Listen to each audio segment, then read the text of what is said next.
I know that park is just full of things that you have installed over the years. What's your next big project of installation for the park? Well, we're always at the mercy of donations. And General Construction was very nice to donate to us the floating pontoon from the Lopez Island Ferry Terminal, and we sank that in 2009. And we were able to do that because that was a replacement for another tugboat that we sank in 1999. So in the intervening 10 years, that tugboat had vanished to be just a mere wimp of what it originally was. So we were able to leverage a replacement for that. Is that a steel pontoon? It's concrete pontoon. Concrete, so it's okay. 100 feet long, 19 feet wide, 13 feet tall. And so we've been decorating. So the decorations continue. And the future plans are, one of the guys has figured out how to use the rock climbing fasteners to put into rocks so that we can lift rocks. And another one of the guys has arranged a 12,000-pound lift bag. So 2 weekends ago, we moved 8,000-pound rock. It was pretty close to 3 feet tall and 5 feet long from one spot in the park where nobody would ever see it and almost nothing was growing on it, to put it on a foundation where people will have a chance to see it. We'll continue doing that and add those kinds of features to the Lopez pontoon as well. Yeah, that's pretty ambitious. Well, we just keep chipping away. What about art? Is there any art underwater, like sculpture? Not yet. We've tried some things, but they haven't worked very well. The most recent artsy project is we had these intersection markers out there where it's sort of just a big X on the bottom. It's 3 feet by 3 feet, looking like a intersection sign. Well, one of the guys said, well, it's not telling you which one's the north, south, east, west one. So we cast up one that had an N in it, a big ceramic N and a big ceramic S, bright yellow, east and west, and cast that up, and it's about 2.5 feet off the deck, and we're hoping that it looked pretty neat, just overgrew. But the neatest part was that a lingcod made a nest under it just 6 months after we put it out. So the critters are responding even though the artists aren't really. Well, we really see an awful lot of people that are diving and enjoying the park, and you can enjoy the fruits of your labor because you can just see so many people so excited about all that diving in that park now. Yep, it's a lot of fun, so and it's a lot safer. And it's a lot safer. And the crews and the people and the volunteers that you've seen over the years, you know, who are the ones that have stood out? Well, we've had some really neat people that have supported the park over the years, and from the early days we had Jim White was involved. His efforts early on were very nice. He was very supportive. A fellow by the name of Dave Rice helped me for a number of years until he had a heart attack, and so that kind of crippled him from diving. And then there were these two gals, Gwen Matthews and Sabrina Smith, who were quite spark plugs for a number of years, and they've moved out of the area, so they've kind of, you know, they aren't part of the participants anymore.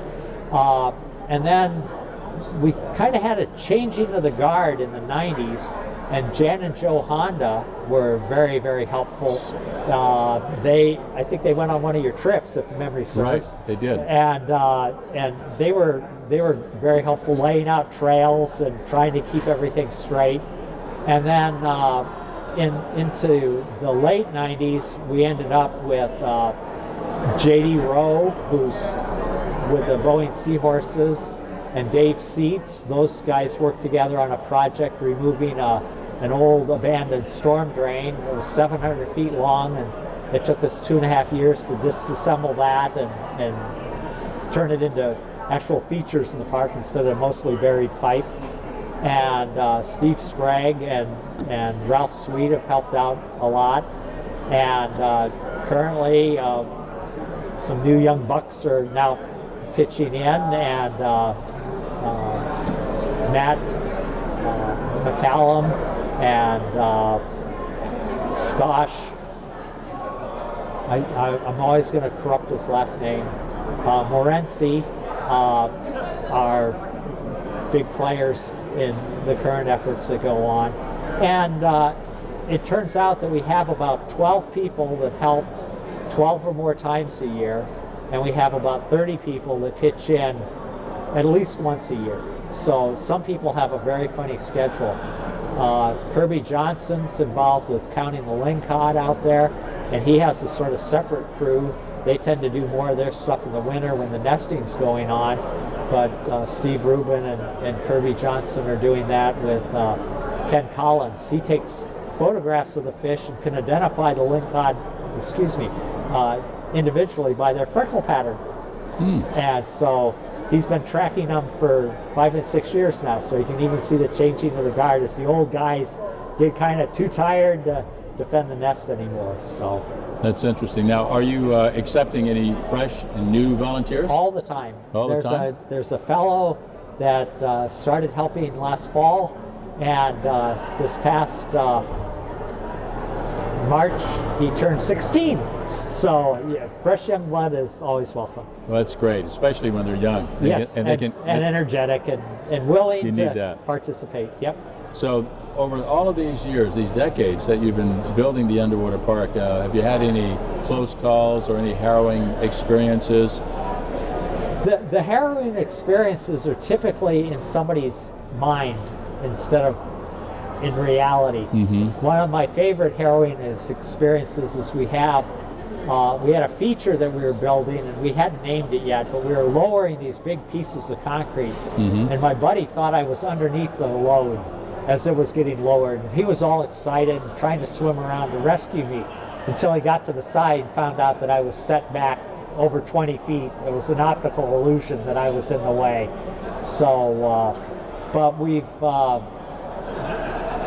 I think the bigger issue that we have with harrowing experiences has been that we've had strong currents for some of our projects, and so we've had to sort of stop things and just tie things up and come back and do things later.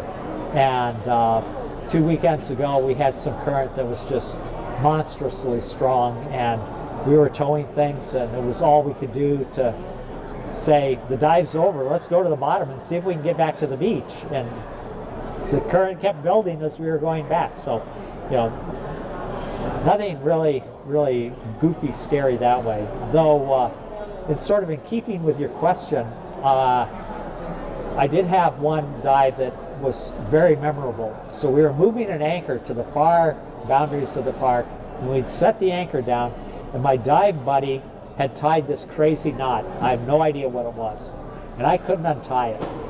So I started chewing on it, you know, how sailors will put the rope in their mouth and pull on it. So I'm down there working it with my teeth. I have my regulator out of my mouth, and my buddy, Chuck Johnson, you remember him, Chuck's elbowing me, and he says, you know, come on, pay attention, pay attention. I'm busy. So I finally look up, and about 6 inches from my face was a sea lion. And the sea lion and I both jumped, but I suspect the sea lion was saying, didn't your mommy tell you that you're not supposed to eat rope? You know, that's not what you eat. So we've had a lot of interesting times with the animals that way. I can see that would be the most exciting part, is interacting, you know, with intelligent creatures, you know, under the sea. That would be exciting. We were laying out a trail, and Ralph was at one end and I was at the other with I don't even remember who, and we were uncoiling this rope, and there was a sea lion, and it decided that it was going to do barrel racing around us. So it swam around us and ran to the other end of the line and swam around that and came back, just going, hauling as fast as it could. And it was like coming out of the haze, this big animal, you know, and then looping around us and going back again. So, you know, and that was great fun. That's a great adventure. Saw a gray whale in the park. A gray whale? Yes, we were at the end of the dive and we were swimming back in, and we looked back at the beach and there are all these people pointing at us. We thought, what have we done now? And then we look around and we could see the mist coming out of the gray whale as it's taking a breath. And we were swimming on in, and it was only in like 20 feet of water. There was this little gray whale, definitely lost, and etc. You never know when you go never know, diving right. what you're going to run across. Right, exactly. So, well, from the early days of diving to the present day of diving, you know, we've seen a lot of changes. So, anything we should know about the way that we used to dive in the early days? Well, I think the big thing that we used to do that we don't do as well now is we actually used to plan our dives. I think you can tell this from some of your customers as well, is that the dives aren't spontaneous to get done with the dive at the end of the kids' soccer game.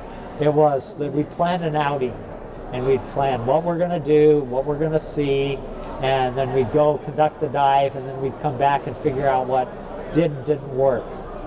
Today, divers tend to think of it as the same as going to get a hamburger. You just show up on the beach, throw on all your stuff. Conditions, oh well, I got plenty of hardware, I can take care of it. And the reality is that when you approach diving that way, sometimes you don't have the best experiences. That's true, you know, and I do see that courses in the old days used to talk a lot more and teach students on how to plan dives.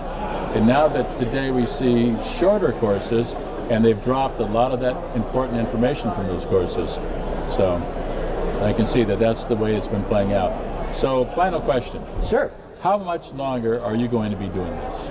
Well, I'm really having all these great plans for my 50th anniversary in the park. So that's another at least 13 years. So we got you for 13 more years for sure. You got me for at least another 13, yeah. Well, that's great. Well, we'll be looking for people to send down to help you, because I know you need a lot of muscle. Well, and keep in mind, it's training. It's not just physical labor.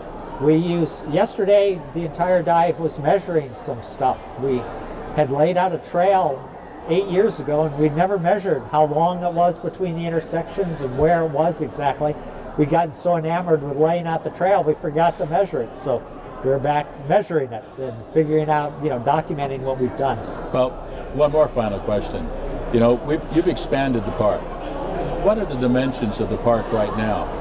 Well, we have 2.5 miles of trail underwater, and north-south it's about 1,400 feet, and east-west it's just over 1,000 feet. And that comes out to be about 27 acres.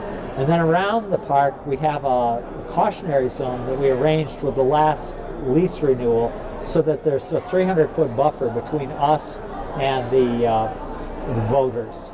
We're not allowed to build in that, we're not trying to, but what it does allow us to do is build closer to the park boundary and keep people and allow larger features like, you know, the pontoon and other things to have the clearance required by the Coast Guard. What's the deepest part of the park? It's about 45 feet near the ferry terminal. It's actually shallower to the north, and it also gets gravelier to the north, and there are more rocks to the north, and there's more kelp to the north. So our recent efforts have been trying to, one, we have a new trail called Rocky Road, intentionally designed for snorkelers. I gotta have someplace to go when I get older. And then it also is a great place to introduce young kids, because it runs right into the kelp forest, so they don't have to get real far underwater to have a great adventure in the kelp forest. And then like I mentioned, we're moving some of the rocks from way the boondocks into places where people actually see them. Well, this is wonderful. You've made some great contributions to the local diving in the Pacific Northwest, and I know that you're going to be remembered for a very long time. Thanks very much. Well, thank you, Harry. All right, then.